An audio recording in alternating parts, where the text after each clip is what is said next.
예, 그러면 세 분과 함께 자세하게 짚어보겠습니다. 민현주 전 국회의원, 김유정 전 의원, 안지성 변호사 나오셨습니다. 어서 오십시오. 예, 먼저 지금 수사 상황부터 좀 살펴볼 텐데 저희가 대통령실 연결해서 대통령실 앞에 압수수색이 어떻게 되고 있는지를 봤습니다. 안지성 변호사님. 예.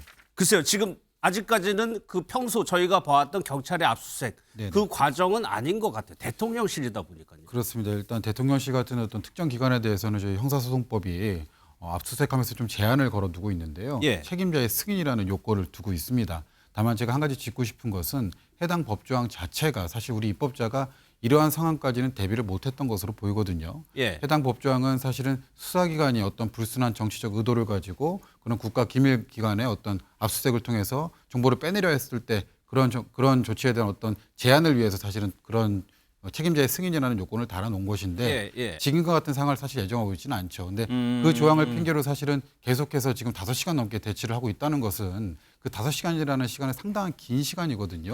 그 안에서 사실은 압수수색이라고 하는 것은 밀행성과 긴급성입니다. 근데 그 요건 자체를 다 형해화시키고 그 안에서 얼마나 많은 조치를 취할 수 있겠습니까? 그래서 그런 부분들이 지금 상당히 우려되고 있는 상황이라 박근혜 대통령 때 어떤 뭐 이미 제출 방식이 했다. 그거를 지금 사실은 머릿속에 두고 계속 이런 식으로 나오고 있는 것 같지만 그때와는 상황이 사실은 좀 많이 다릅니다. 그때는 그냥 비단 국정농단이었다라고 한다면 지금 사태는 사실 내란이고 혐의 자체는 내란이고 그 수괴에 대한 어떤 압수수색이 이루어져야 되는 것이기 때문에 그때와 같은 생각으로 지금 이제 응대를 해서는 안 될 거라고 저는 생각을 하고 있습니다. 그러면 일단은 지금 대통령에 대해서 강제 수사가 처음으로 시작됐다고 봐야 되는 건데 여기서부터 지금 약간 좀 차질을 빚고 있는 거잖아요. 맞습니다. 근데 현행 법상으로는 어쨌든 책임자의 승인을 요건으로 하기 때문에 수사기관 입장에서는 책임자의 승인이라는 요건을 결여된 채 계속해서 강행할 수는 없습니다만 일단은 그 압수 대상의 객체가 된 대통령실 쪽에서 이 부분에 있어서는 사실은 뭐 대국민 사고도 아직 전격적으로 이루어지지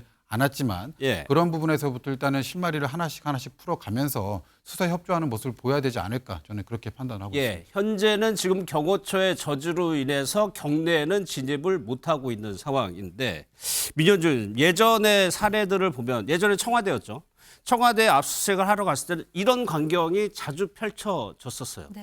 그 민원실 앞에서 대치를 하면서 이미 제출 방식으로 받아오는 경우였어요. 근데 아까 변호사님 좀 이번 상황은 다르다. 민 의원님 어떻게 보세요? 대표적으로 이제 언급하셨지만 박근혜 전 대통령 탄핵 당시에 청와대 압수수색 관련해서 지금 말씀을 하신 거고요. 그 당시에는 사실은 시를 되게 촉박하게 그리고 국민들이 뭐랄까요 위험을 느낀다. 그 국민들에게 굉장히 지금 불안과 위험을 느낀다라기보다는 다른 상황이었거든요. 그래서 국민들이 자존심도 상한 부분들이 있었고 그래서 이것들을 빨리 정리해야 된다라는 그런 요구 사항들이 있었지만 지금은 안타깝게도 현직 대통령이 국민들을 향해서 계엄을 선포한 상황이었고 물론 지금은 해제되고 지금 안정을 찾아가고 있지만 이 관련해서 국무회의가 일어났던 장소 그리고 그 당시에 어떤 회의들이 있었고 그 전후로 어떤 상황들이 진행됐는지를 국민들이 알 필요가 있습니다. 그래서 저는 변호사님이 지적하신 거와 마찬가지로 대통령실을 전격적으로 청와대든 대통령실을 전격적으로 압수수색하는 경우는 굉장히 드물고 굉장히 어떻게 보면 위험한 일일 수도 있습니다. 불필요한 자료들이 유출될 수 있는 상황이 일어날 수도 있거든요. 그럼에도 불구하고 지금은 대통령실이 협조를 해서 빨리 정확한 사실관계를 파악하고 대통령에 관련 민주당에서 지금 굉장히 카더라 통신에 많은 이야기들이 나오고 있습니다. 이런 것들을 좀 자제시키기 위해서라도 저는 대통령실이 더 적극적으로 협조를 해야 되는 상황이라고 생각을 합니다. 공수처장 같은 경우에는 윤석열 대통령을 체포할 의지까지 있고 긴급 체포도 가능하다고 밝힌 바 있습니다. 이 얘기 한번 들어보고 이어가겠습니다. 내란 수계 피의자로 입건된 윤석열 씨를 즉시 체포할 의지가 있습니까 없습니까? 저희들 열심히 수사하고 있습니다. 의지를 말해달라는 거예요. 의지. 그런 부분에 대한 충분한 의지를 가지고 하고 있습니다. 다시 말씀해 주세요. 의지는 있죠? 저희들 충분히 의지를 가지고 있습니다. 내란 수계는 영장이 필요 없이 즉각 체포할 수 있죠. 긴급 체포 지금 여러 군데서 이루어지고 있습니다. 아니 말을 어렵게 답변하지 말란 말이에요. 긴급 체포 가능합니다. 긴급 체포할 수 있는 거 아니에요? 맞습니다. 김 의원님 이러다 보니까 검찰, 경찰, 공수처 수사 의지 강하다고 얘기하고 수사 속도도 굉장히 빨라질 거라고 그러니까 탄핵안 처리와 별개로 수사 속도가 굉장히 빠르거든요. 예, 서로 경쟁하듯이 지금 수사를 하고 있는데요. 저는 뭐 이렇게 열심히 하는 것도 그냥 액면 그대로 100번 양보해서 좋은 그 모습이라고 생각은 합니다만 신뢰의 문제가 있고요. 특히 검찰의 경우에 예. 직전에 명품백이나 주가 조작 사건 수사를 어떻게 했는지 우리 국민들이 두 눈으로 똑똑히 보시지 않았습니까? 그런 검찰이 이를테면 내란죄에 대해서 우리 수사권이 없다라고 계엄 직후에도 얘기를 했었는데 갑자기 돌변해서 이렇게 적극적인 태세 전환을 하는 거에 대해서 어느 국민이 고지고대로 이것을 신뢰할 수 있을까의 문제가 있는 것이고요.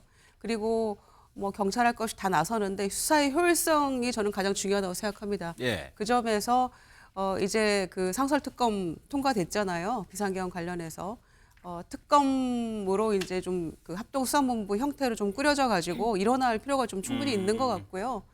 특히 저는 법원에서 이를테면 김용현 전 장관에 대해서 영장 이제 인용을 해서 구속이 됐지 않았습니까? 그런데 말씀드린 것처럼 검찰이 우리 내란 수사권 없다라고 민기적거렸어요. 예. 초반에. 그러다가 갑자기 직권남용 등으로 우리 할 수 있다, 뭐 연결할 수 있다 이렇게 하면서 적극성을 띠고 있는데 법원에서 법원 행정처장은 또 약간 뉘앙스 다른 얘기 하거든요. 검찰은 그 수사 권한이 없다라는 취지의 얘기를 하기 때문에 법원에서 이번에 그 구속영장을 인용을 하면서 검찰에 수사할 수 있다라고 또 얘기를 해요. 예. 그 판사님은. 그런 취지죠. 예, 그래서 이 부분에 대한 교통 정리가 좀 필요하다라는 생각입니다. 그렇게 해서 예. 재판하다가 만약에 공소 뭐 무효되거나 기각되거나 이런 식으로 갈 수도 있는 거 아니에요. 또 다른 분의 판단에 의해서는. 그래서 그 부분 좀 교통 정리가 필요하다는 생각이 들고요.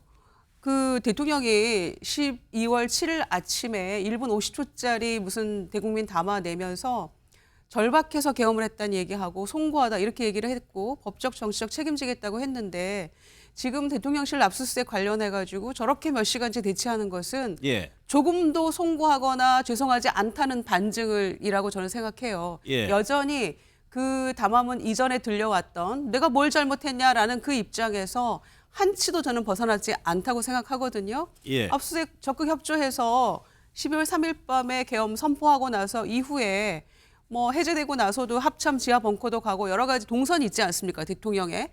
그러면 경호처도 그거 분명히 알고 있는 것이고 그 동선을 아니까 경호를 했을 텐데 그래서 경호처 압수수색도 필요하고 대통령실 자료도 필요한 것인데 이렇게 지금 대치할 일인가. 이거는 박근혜 정권 때하고는 뭐 너무나 사건 자체가 다른 사건이고 행안부 차관도 지금 장관 대행하고 있지 않습니까? 본회의에서 내란 수계로 논의가 되고 있다. 이렇게 얘기를 하고 있는 마당인데도 대통령실이 이렇게까지 비협조적인 것은 정말 국민의 알겠습니다. 공분을 더 살 일이라고 생각합니다. 그럼 안재성 변호사님 앞으로 뭐 경찰이든 검찰이든 다음에 윤석열 대통령에 대한 수사가 다음 수사가 무엇이냐 어떻게 예상을 해봐야 됩니까? 일단은 저희가 뭐 방금 의원께서 이제 지적해 주셨듯이 사실은 다음 행보를 논하기에 앞서서 지금 이 계엄 자체가 사실은 헌법과 법률을 정면으로 짓밟고 이루어졌지만은 그에 대한 어떤 수사와 원상 회복 자체는 헌법과 법률에 따라서 적정한 방법에 따라서 이루어져야 된다고 저는 생각을 하거든요. 사실 그래서 의원님께서 지적해 주셨듯이 사실은 이 부분은 추후에 지금 사실 되게 정말로 하나하나 좀 디테일하게 쌓아가야 되는 상황인데 추후에 위법 수사 이슈가 생길 수 있습니다. 그래서 수사권이 없는 기관이 수사를 하고 그에 인해서 채집된 증거와 그리고 그로 인해서 파생된 증거들은 사실은 나중에 만약에 윤석열 대통령이 재판대에 섰을 때 그 변호인을 통해서 이것은 뭐 수사권이 없는 기관에 의해서 확보된 증거였다라는 취지로 주장을 하면서 예. 위법 수집 증거로서 이제 배제되어야 된다라는 주장을 하면 그때는 막을 길이 없어져요. 그래서 지금부터 미리미리 조금은 돌아갈 수 있을지언정 예. 적법한 수사기관을 갖고 있는 절차를 사람이 갖춰가지고. 누구인지를 확인을 시키고 법원으로부터든 아니면 어디 다른 기관으로부터든 어쨌든 수사권이 누구한테 분명히 하고 지금 예. 말씀하신 것처럼 어쨌든 상설특검이 지금 또 생겼기 때문에 그거에 대해서는 사실은 다른 의견이 없을 거거든요. 예. 상설특검 빨리 일어나 해서 수사 절차가 진행이 되어야 되고요. 예. 일단은 수사기관, 주재기관이 좀 정해지고 나면 그에 따라서 이제 로드맵이 쭉 정해져야 된다고 저는 생각을 합니다. 지금 사실은 너무 각 기관마다 경쟁을 하고 있다 보니까 수사의 순서가 없어요. 뭐 대통령부터 체포해야 된다라는 기관도 있고 뭐 보여주기식 수사를 또 하는 경우도 있다 보니까 그렇게 되면 사실은 수사는 이제 좀 미궁에 빠질 수가 있기 때문에 수사 컨트롤 타워를 일단 정해놓고 그 다음에 그 컨트롤 타워를 이제 기준으로 해서 로드맵을 빨리 짜야 된다 그렇게 생각합니다. 알겠습니다.